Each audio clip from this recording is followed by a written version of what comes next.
Shabbat Shalom, everyone. Shalom. It is good to be with you. I say that every week, but it is really good to be with you. It's one of those weeks where we really need sanctuary.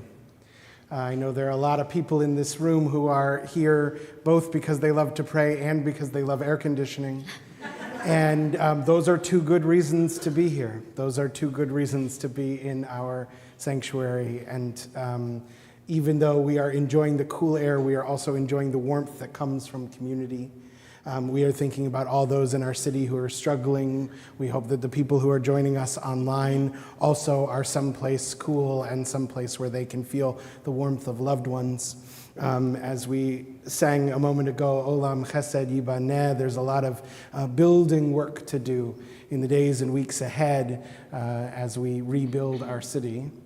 But also, Abraham Joshua Heschel describes Shabbat as a sanctuary in time. In order to do that building work, we need space to breathe and space to be and space to cool down, not just physically, but spiritually.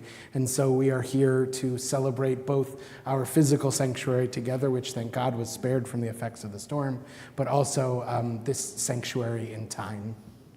And we have a very special treat this week, which is because Cantor Simmons, who was just in Israel and is making her way back to Houston, we are blessed to have three members of our volunteer choir, Carrie Sprung, Molly Trubeck, and Shannon Moorman, who are going to be leading our music this evening. What a blessing to hear such beautiful voices from our Bima. We want to invite you into the presence of that sanctuary in time by encouraging you to turn off your cell phones and anything that might ring or distract you during this service. We also want to let you know that our family room is available for children or parents who need a break or time. It is directly across from the chapel. It is unlocked and available for you. And now we will prepare to light the Shabbat candles and invite up Heidi Kaplan to light in memory of her father, Louis S. Kaplan. The prayers are on pages 3 and 2.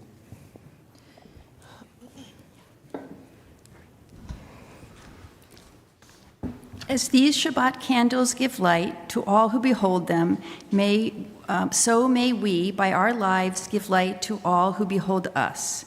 As their brightness reminds us of the generations of Israel who have kindled light, so may we in our own day be among those who kindle light.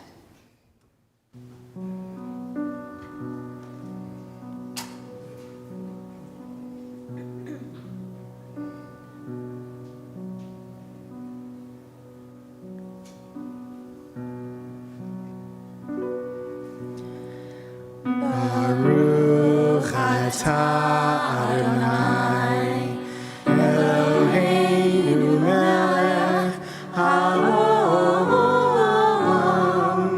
asher kishanu b'mitzvotav v'tzivanu lehadlik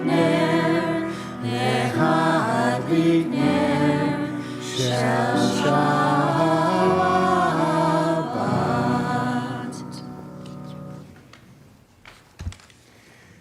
We continue welcoming Shabbat with the words of Lecha Dodi, which can be found on pages 20 and 21. We'll sing verses 1, 2, 5, and 9, because those are my favorites. And when we get to the 9th verse, we'll rise and face the back entrance as we welcome Shabbat like a bride. Lecha Dodi, page 20.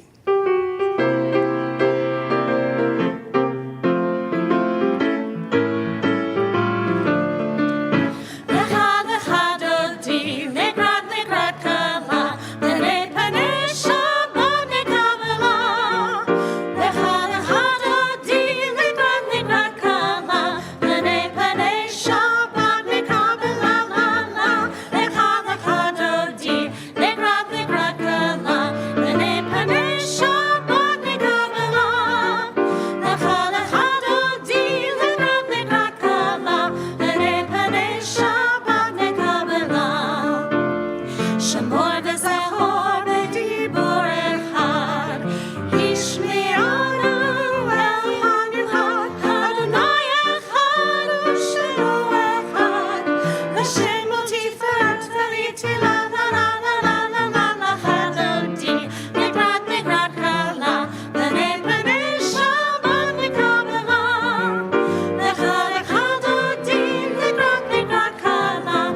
Shalom, Atedala,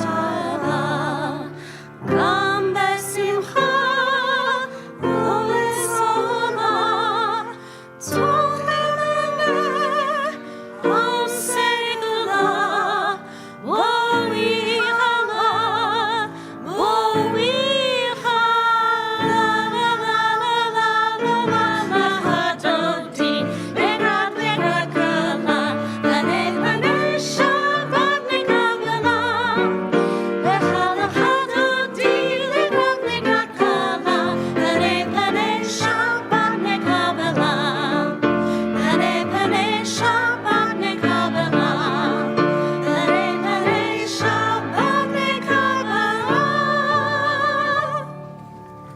Having greeted the Sabbath bride before we sit down, we're going to take a moment to greet each other. Also, turn to the people around you, wish them Shabbat Shalom. If you don't know them, introduce yourselves. Shabbat Shalom. Shabbat Shalom.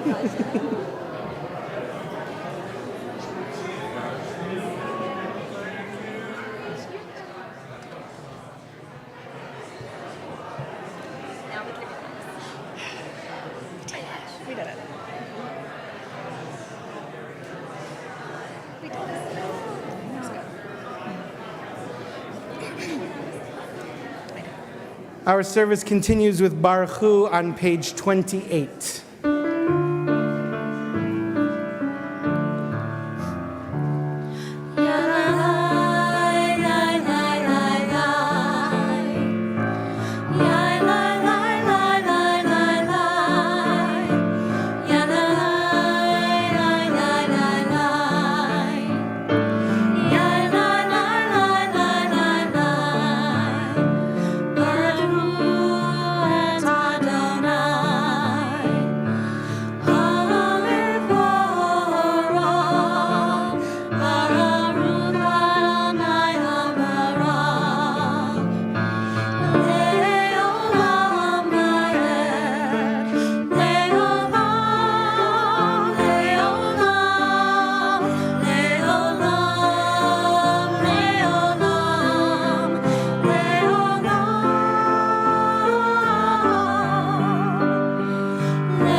Becomes day, day turns to night, roll into dark, roll into light, night becomes day, day turns to night, Borei Olam Laila, Borei Olim Nechoshet,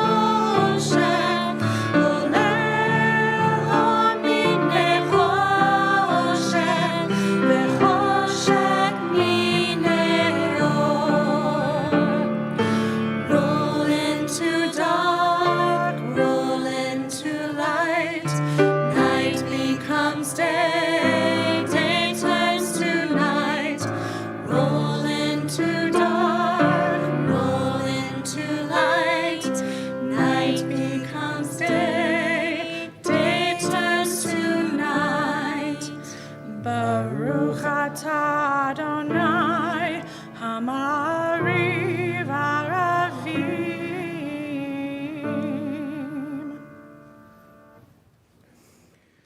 I want to say something about that image that flashed on the screen for just a second. Oh, there it is. Today marks the 2-year anniversary since the launch of the James Webb Space Telescope. In that time, this cutting-edge technology has led to a parade of discoveries by astronomers around the world. Today, in celebration, they released this image of 2 galaxies dancing together. I've enjoyed looking at images from the JWS this past year because they give me a sense of awe at the scale and beauty of the universe and our human ability to explore and understand it.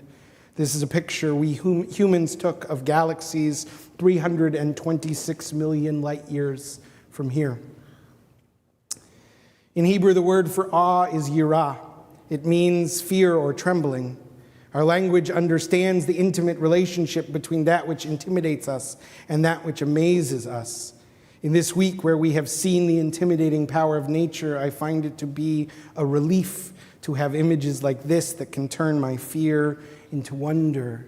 And then I turn that wonder into awe and that awe into love as we turn to page 33 for our Ahavat Olam.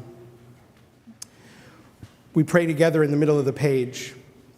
Wisdom and wonder, passion and instruction, story and symbol, all these things your Torah gives to us. And the more we devote ourselves to it, the more it grows and gives. What could be a truer token of your abiding love than this holiest of your works and the living language that gives it form? Baruch atah Adonai, Ohev Amo Yisrael. Shema Yisrael, Adonai Eloheinu, Adonai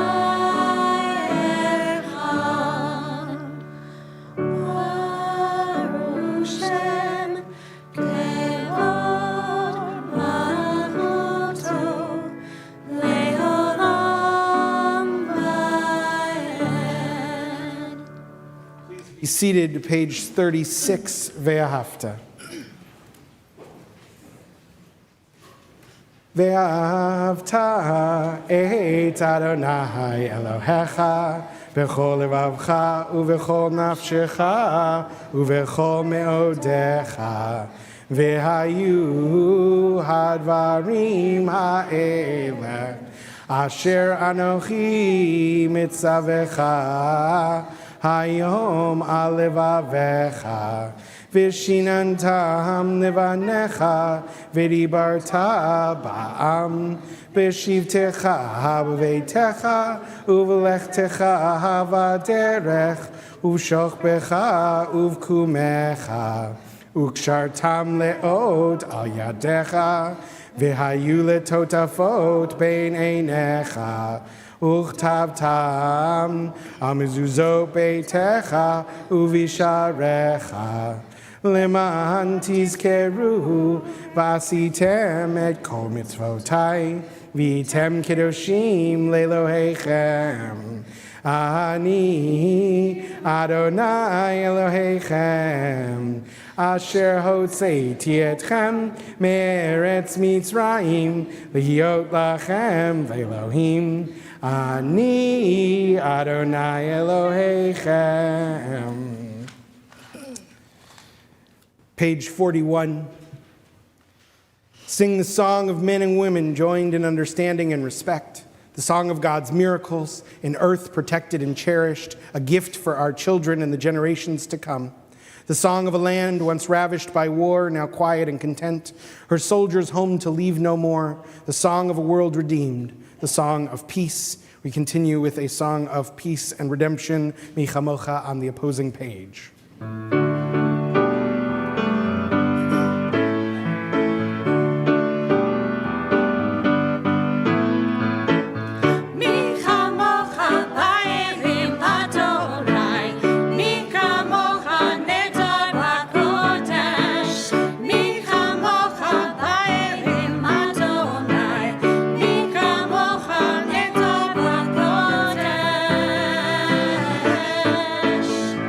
Nora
love the quote at the bottom of page 45 from Ahad Ha'am.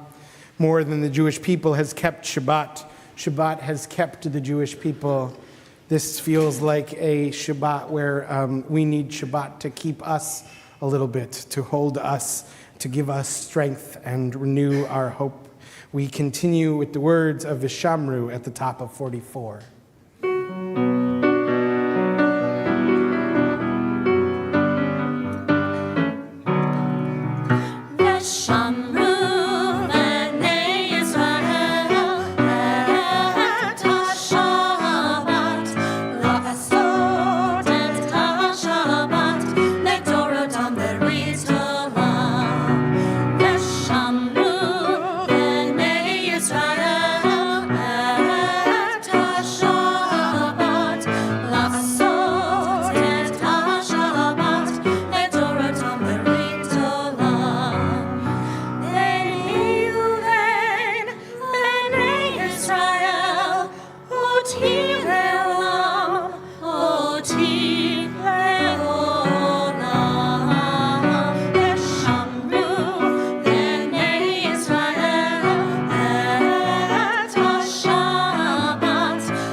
We continue with the Amidah, which begins on page 46, and invite you to rise in body or in spirit.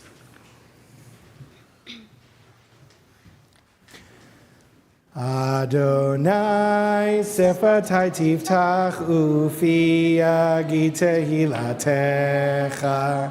Adonai, open up my lips that my mouth may declare your praise.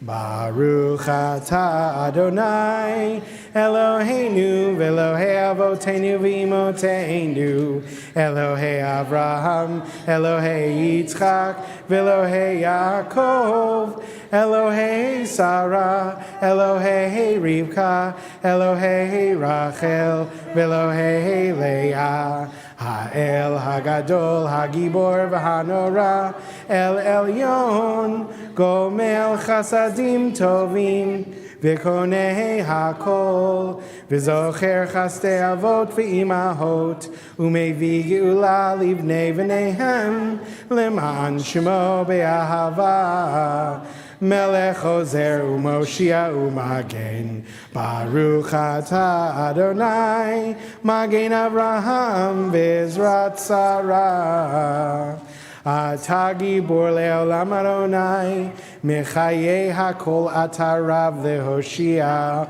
Morid Hatal Mechalkel Chayim Bechesed Mechayei HaKol Berachamim Rabim Somech Noflim V'Rofei Cholim Umatir Asurim Umekayei Memunato Lishenei Afar Micha Mocha Bal Givurot Umido Mehelach Melech Meimit Umechayeh Umatzmiach Yeshua V'ne'eman atah lehachayot hakol Baruch atah Adonai Mechayei hakol Ata kadosh v'shimcha kadosh, u'rekoshim b'chol yom yihalelu u'chatzela. Baruch ata Adonai ha'el ha'kadosh. You may be seated. Page 57, we pray together in the middle of the page. You are with us in our prayer, our love, and our doubt, in our longing to feel your presence and do your will. You are the still, clear voice within us. Therefore, O God, when doubt troubles us, when anxiety makes us tremble, when pain clouds the mind, we look inward for the answer to our prayers. There may we find you, and there find courage, insight, and endurance. And let our worship bring us closer to one another, that all Israel and all who seek you may find new strength in your service. Baruch atah Adonai she'otecha levadcha b'yirah na'avod. We continue with a prayer for peace, Shalom Rav, on page 60.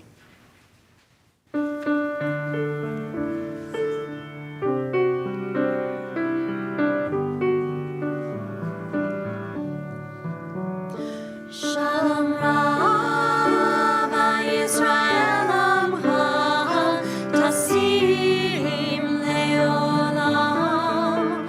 Shalom Rav Yisrael Amcha Tasim Leolam.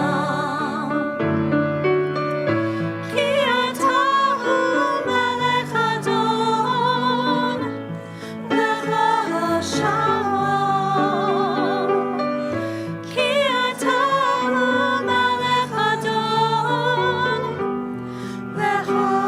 shalom.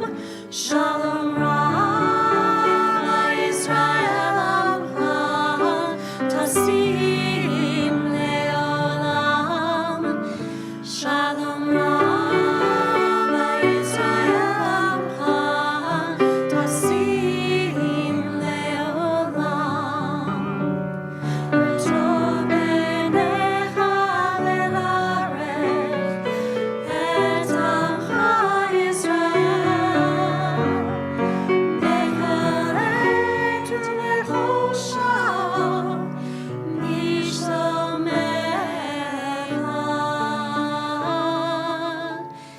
Shalom Rav Yisrael Amcha Tasim Leolam.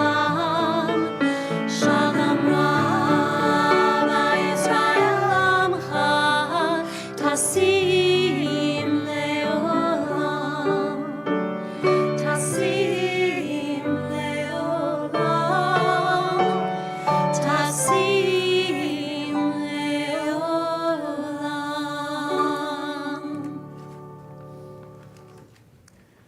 I often tell you about my custom during silent prayer to make a list of 5 things I'm grateful for that day. I don't as often tell you that on the days where it's hard to come up with 5, those are the days I force myself to get to 10. And the days where it's hard to find things to be grateful for, those are the days when gratitude can be most transformative. We take a few moments now for silent prayer and however much gratitude we need.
You've caught me on my 1 week in between Israel trips.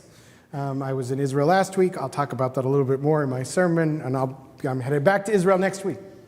That's why I look tired. One of the experiences of being in Israel right now from our past trip is there are just so few tourists in the country. So few. We were with our teens, and we were, as best we can tell, for most of the trip, the only teen trip in the country. And people told us all of the time how grateful they were that we were there. So much of Israel's industry relies on tourism, and people were just happy to feel that sense of love and support from abroad that we could demonstrate with our presence. And it was a reminder that how badly Israel needs our prayers, and not just words, but also actions in showing up and supporting Israel and Israelis, in showing up and offering vision for a path forward, in continuing to keep in our minds the hostages, and to continue to pray for peace and an end to suffering. And so we offer together these words as a prayer for Israel, Peace Please by Rabbi Karen Kedar. We gather together in faith and with hope to pray for peace and for the safety of the people of Israel and all the peoples of the earth. Help us, O Holy One, and protect us in our hour of need. Touch our hearts lest they harden with despair. Guide our thoughts lest they are overcome with fear. Bring healing to the wounded, strength to those in mourning, courage to those in fear, and wisdom to those who lead. Yedid Nefesh, beloved one, reveal yourself and fill the world with your light. Spread over us the shelter of your peace. Be quick, God of love, for the time has come. Have mercy upon us, eternal one of peace. Baruch atah Adonai, oseh hashalom. And we offer a prayer now for those in our lives and community who are in need of healing and wholeness and strength. We think of those whose pains and illnesses we see and know, and those whose struggles we can never see and never know, those who struggle with chronic illness and chronic pain, those who struggle with addiction, and those who are in recovery. We send our prayers to caregivers who offer some wholeness of themselves in the search of refuah shlema, a return to wholeness. We think once again of those who are suffering in our city, and those who are in need of our assistance and all sorts of assistance.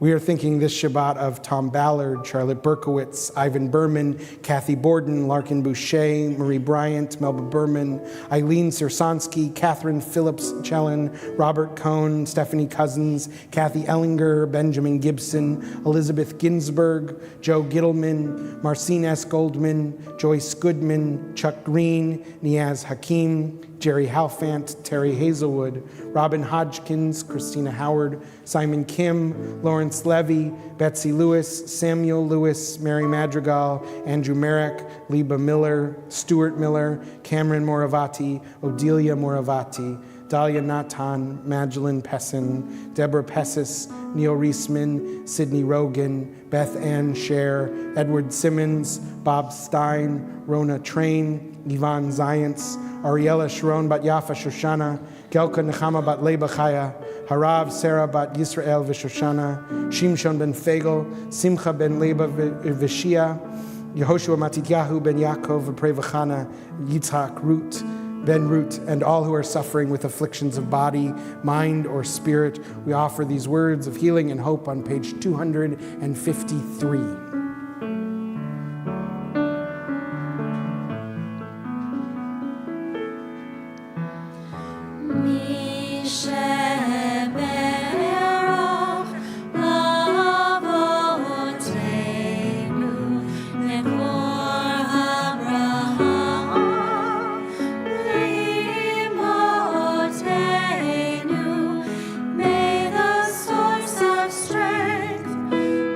Bless the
We have one birthday blessing this evening, Julian Silverblatt. If you will please rise. You just celebrated your, can I tell them? I feel like I should tell them, yeah. 99th birthday.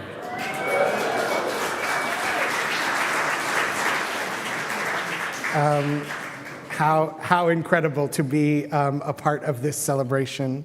In Judaism, we wish people ad 120 to 120. I'm worried that we gotta up that a little bit for you. But what an absolute blessing to have you here, and to see you surrounded by family. Because one of the things I know about you is that your family is incredibly devoted to you and want to celebrate with you in this moment and in all the moments of your life. And also, we know that you have been a blessing to our community, and our community has been a blessing to you. And so it seems perfectly fitting that you would celebrate this birthday and part with us. And also that you have been a role model for us on how to rely on your Judaism to help you in the times in your life where you've navigated difficulty and uncertainty. And in this moment of difficulty and uncertainty in our city, we are grateful to you for that teaching that you have given us. And so we are wishing you this 99th year be a year of blessing and joy and fulfillment, be a year where you continue to be surrounded by family and surrounded by community, be a year where you continue to draw meaning from the tradition and continue to be a teacher for your children and grandchildren and great-grandchildren and us all. And so we offer these words, Baruch atah Adonai Eloheinu melech haolam shehechianu v'kiyamanu v'higiyanu lazman hazeh. Mazel tov, happy birthday. That, I think, deserves applause. Yes, okay.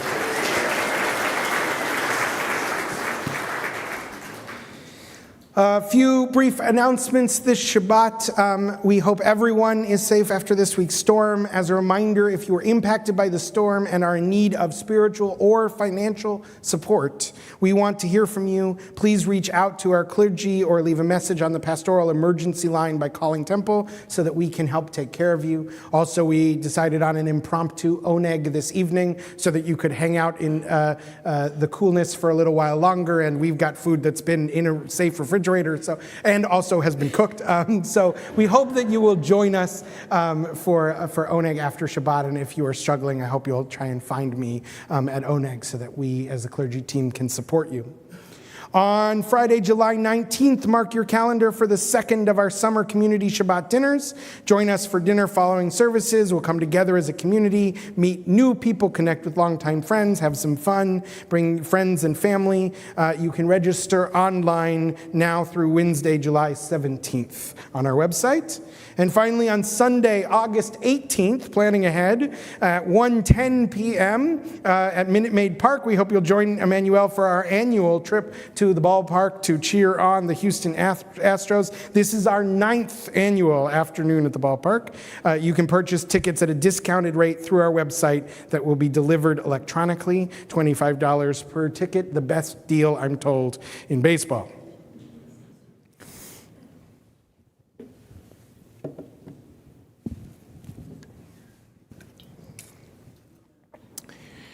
In this week's Torah portion, Parshat Chukat, the people come to Moses and Aaron with a complaint.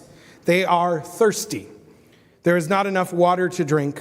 Why has God brought us out of the wilderness for us and our beasts to die here, they ask. Why did you make us leave Egypt to bring us to this wretched place, a place with no grain or figs or vines or pomegranates? There's not even water to drink. God hears the Israelites' complaint and tells Moses to take his staff and go to a large rock, which God will designate. God instructs Moses to ask the rock for water, and water will pour forth. And through this miracle, God will be reaffirmed as the caretaker of Israel. But Moses, who has some serious anger issues, insults the Israelites and strikes the rock with his staff instead of speaking to it. God is disappointed with this outburst and decrees that Moses will not be allowed to enter the promised land. As I read this story this year, I was distracted by one small detail I'd never noticed before. What's going on with the pomegranates? The complaint and God's response is all about a lack of water. But when the Israelites get to the climax of their speech, they make this strange detour. Why have you brought us to this wretched place, a place with no grains or figs or vines or pomegranates? These are people wandering in the wilderness, and yet they are complaining about a lack of crops like grapevines and pomegranate trees. Shouldn't their focus be on the more immediate need of drinking water? While there is abundant material in the commentaries about this story, almost none of it addresses this strange and seemingly random verse. I suspect that most of the commentators ignore it because the story makes complete sense without it. The verse seems like a non sequitur, almost like it's out of place. And there's some modern scholarship to suggest that perhaps it is out of place. Rabbi Dr. David Frankel posits that this verse was actually cut out of a story from earlier in the book of Numbers, the tale of the 12 spies. In that story, the Israelites are about to cross over into the promised land, and God commands them to send scouts to reconnoiter the land. Moses instructs them, go and seek what kind of country it is. Are the people who dwell there strong or weak, few or many? Is the country in which they dwell good or bad? Is the soil rich or poor? Is it wooded or not? And take pains to bring back some of the fruit of the land. Rabbi Frankel suggests that there was an earlier version of this story that is mostly lost to history, and that this story took place after the Israelites had crossed into the promised land. They'd entered through the south into the desert, the Negev. Finding a largely dry and desolate landscape, the Israelites are despondent. Rabbi Frankel says that this is the original context for the verse. You told us you were bringing us to a green and abundant land, a land flowing with milk and honey. But all we see here is dirt and rocks. Where are the grains and the figs and the grapes and the pomegranates which we were promised? It makes more sense here, and the story of the 12 spies then becomes God's response to their complaint. God sends the spies not into the promised land, but rather further north to prove to the Israelites that they just have to make it through the desert and they will come to the verdant land which God has promised. Using various documentary techniques, Rabbi Frankel says that at some later point, the editors of the Torah reimagined this story to take place on the other side of the Jordan River, outside of the Promised Land. But this meant that the complaint of the Israelites no longer made any sense. Rather than cutting this text completely, it is, after all, the sacred text of the Torah, the editors moved this verse and combined it with another story about the Israelites complaining, the story of the water and the rock from this week's Parsha. Thus, the verse seems out of place because perhaps it was originally written in a different context. I find Rabbi Dr. Frankel's arguments fascinating. I'm intrigued by what it suggests about the motivation of the Torah's ancient editor, a person or group whose identity has been lost to history. And I find his argument compelling. He brings a lot of convincing evidence that is, frankly, too technical for this setting. If you're looking for an excuse to stay for a lot longer in the air conditioning, you can ask me about it at Oneg. But I am also convinced by Rabbi Frankel's argument because I just got back from the Negev. And I can certainly see what the Israelites might have been complaining about. I had the pleasure of accompanying our 22 teens and the amazing Helfman staff as part of the Shirley Barish Memorial Israel experience. The group arrived home last Saturday.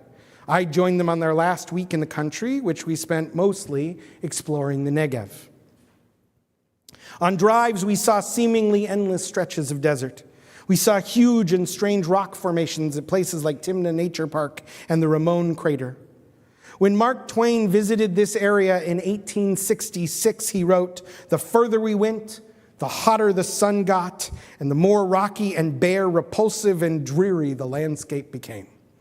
And while I do not agree with his adjectives, I could imagine that if this was the Israelites' first experience of the Promised Land thousands of years ago, they could easily get the impression that they'd been sold a bill of goods on this whole land of milk and honey thing.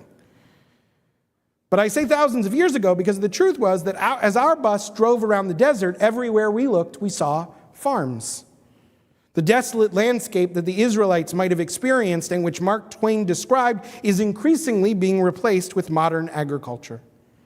At Kibbutz Lotan, one of Israel's first reformed kibbutzim, we learned about their unique approach to environmentally sustainable desert farming.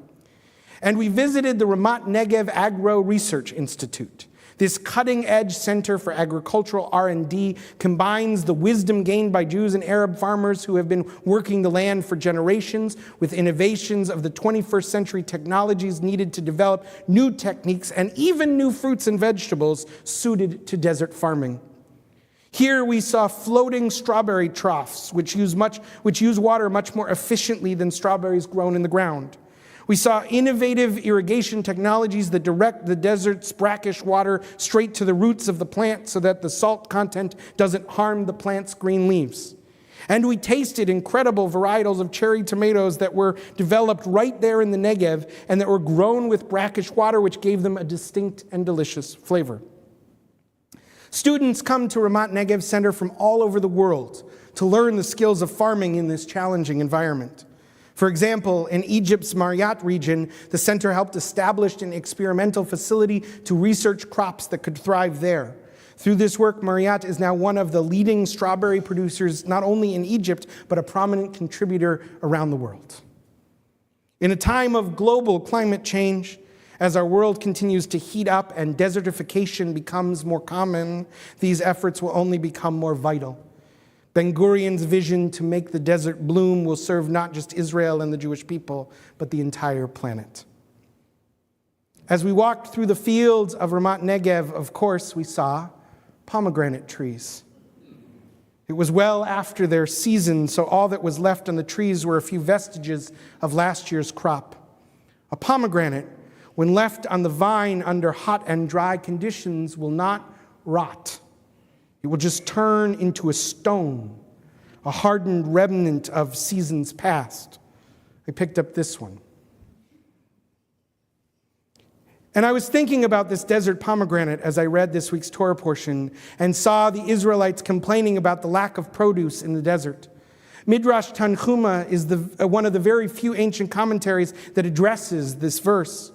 Tanchuma says that the Israelites were complaining because up until that point, in addition to daily manna, there had been another miracle in the wilderness. There was a well that followed the Israelites on their journey, and every tribe had dug a channel from this well to their area of the encampment.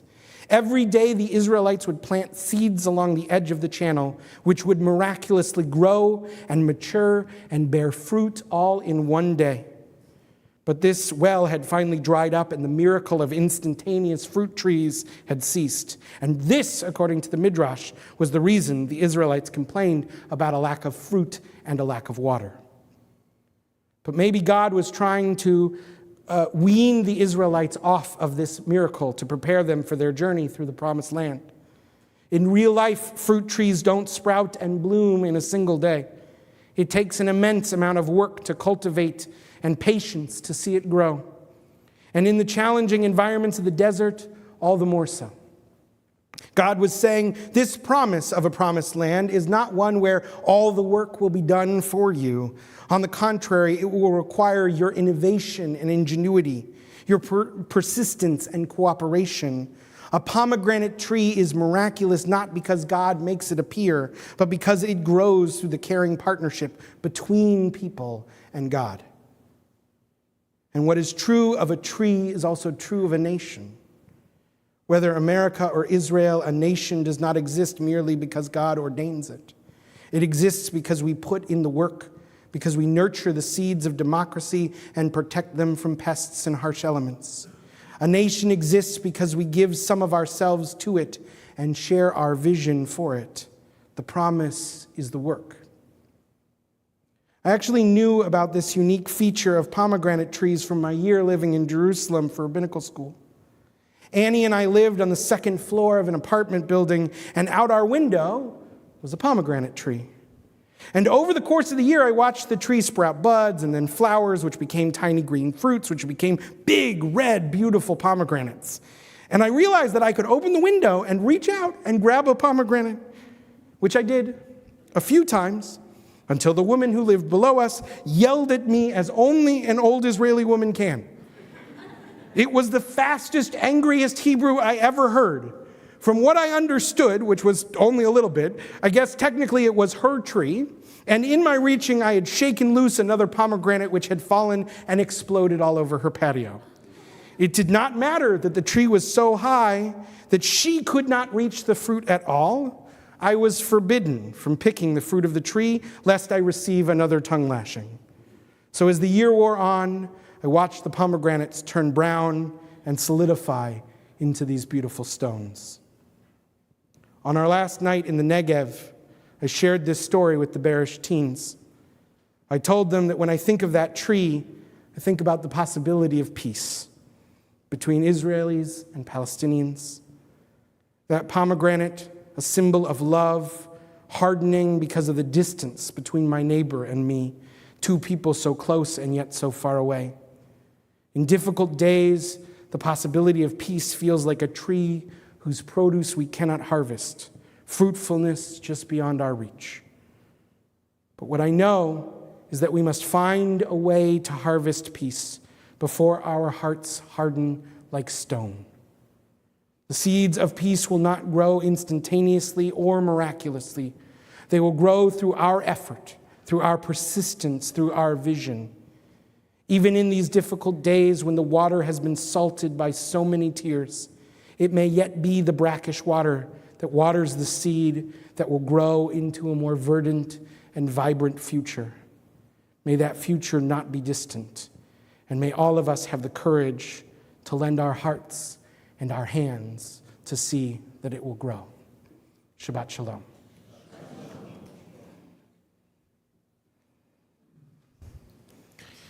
Our service continues with Aleinu L'Shabeach on page 282 in the middle of the page. Please rise in body or spirit.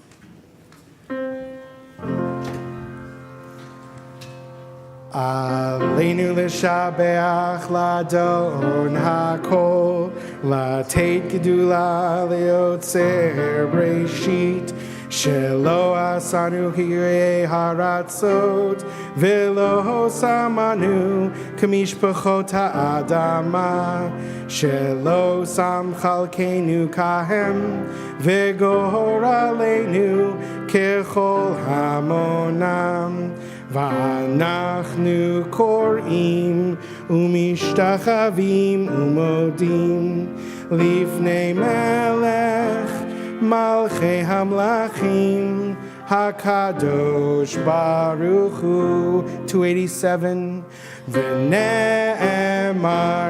V'haya Adonai Lemelech al kol haaretz Bayom hahu Adonai echad Uv'shemo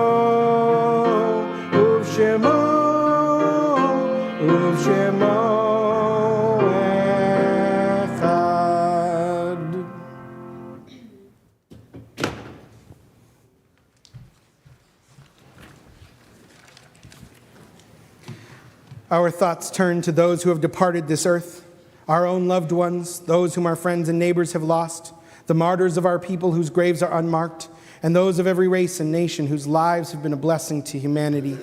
As we remember them, we meditate on the meaning of love and loss, life and death. We take a moment for silent memory.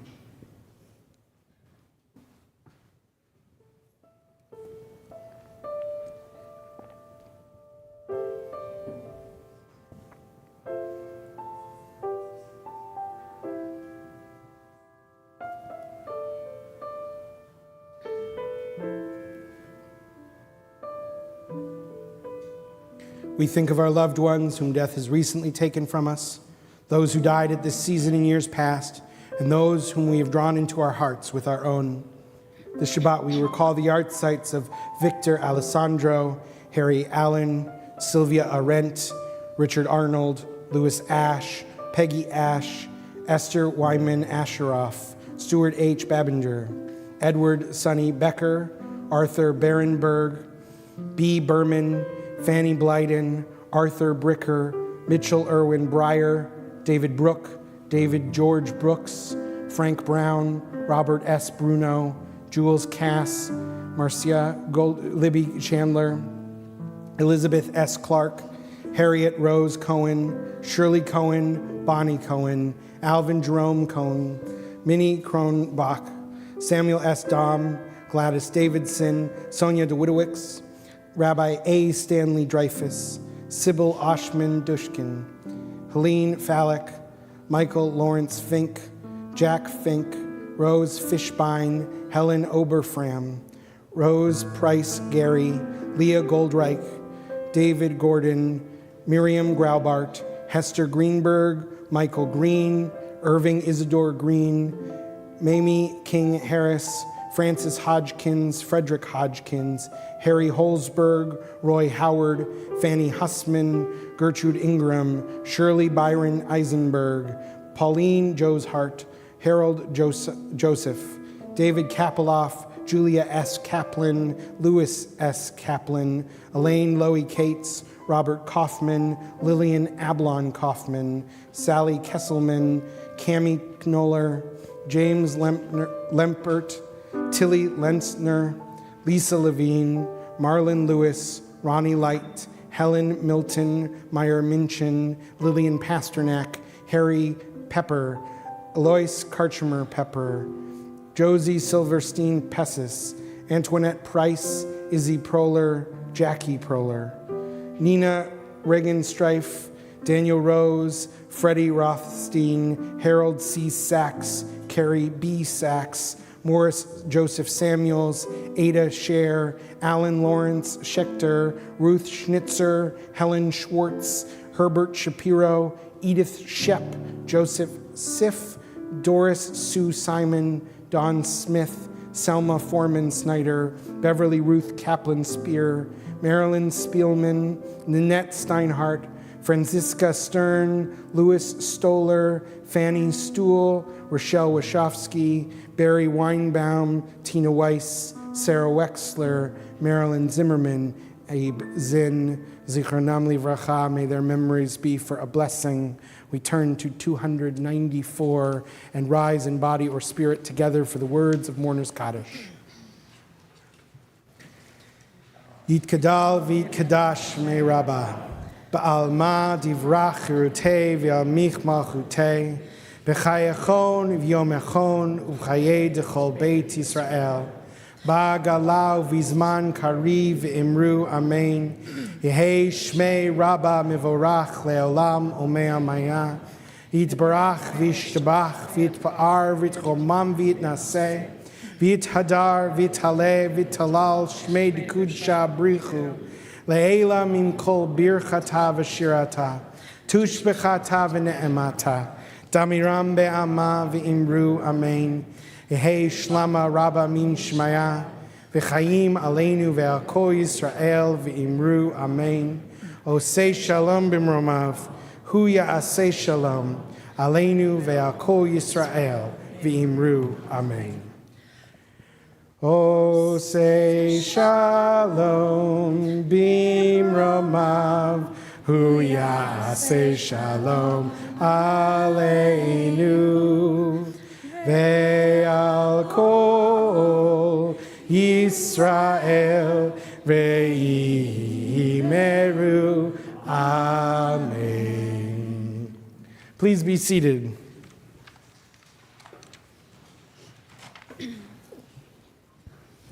We move now from Kaddish to Kiddush. The words of our blessing over wine are found on page 5. Baruch atah Adonai Eloheinu melech haolam borei peri hagafen.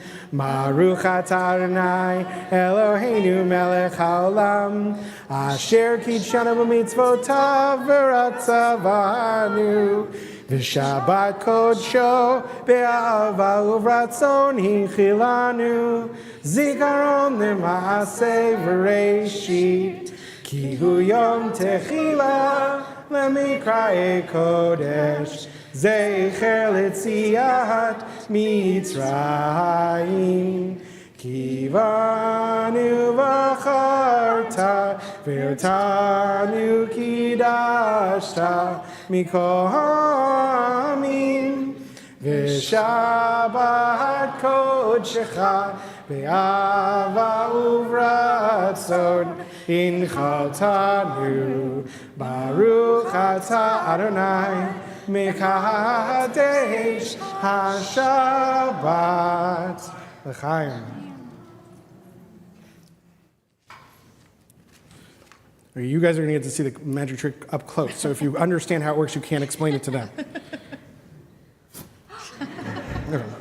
Baruch atah Adonai Eloheinu melech haolam hamotzi lechem min haaretz. Amen. I am just so grateful to Carrie and Molly and Shannon for leading us so beautifully this evening. What a blessing to have you share your voices with us. We'll get to hear them one more time as we move to our closing song, which can be found on page 323, Shalom Aleichem.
Please rise for our closing benediction.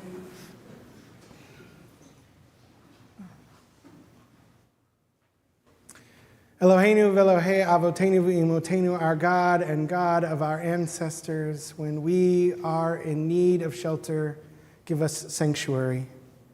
When we are in need of hope, we thank you for the gift of Shabbat.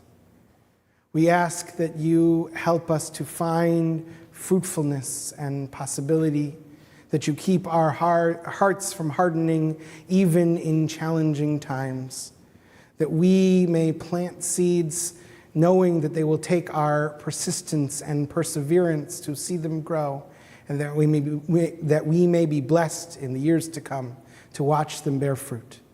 We thank you for the many blessings in our lives, and we say together, Amen. Shabbat Shalom. Shabbat shalom.